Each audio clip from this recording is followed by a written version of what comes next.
How many perfect days have you had in the past year? That's the question that a research company asked a couple months ago in December 2024 to 2,000 people in America. They also asked them what a perfect day included, and it's got a whole bunch of different responses. Apparently, the average response from the participants was that they wanted to spend 2 hours eating and about 3 hours of quality time with friends and family, and they wanted to spend an hour and a half on their phones. I don't know how that plays into a perfect day, but people wanted to spend about 3/4 of an hour on hobbies and 3/4 of an hour hanging out with friends, maybe an hour and a half listening to music, and I don't know, 45 minutes exercising, 45 minutes shopping. Maybe I'll throw the screenshot up of the graph here if I have time to edit, but it was an interesting smattering of stuff of what people decided made up a perfect day. What's interesting is at the end of this survey, they asked all the people how many perfect days they had had in the past year. The response was that the average person had had 12 perfect days.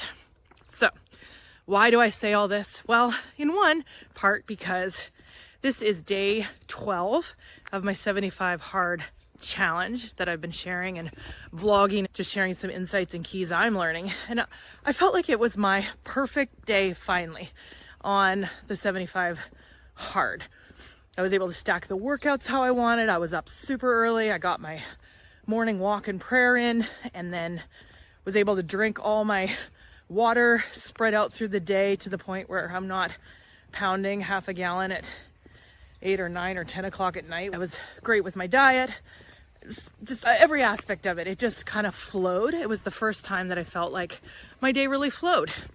And so it got me thinking about perfect days, what perfect days are and what we want in our life. Finding rhythm and finding beauty in those rhythms, I guess, finding beauty in the rhythms of life.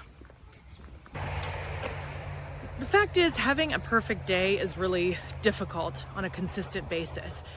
Years ago, I heard somebody, I don't know, there was some productivity trainings about scheduling and managing your life, or really looking at prioritizing things. And what I was challenged to create the perfect week.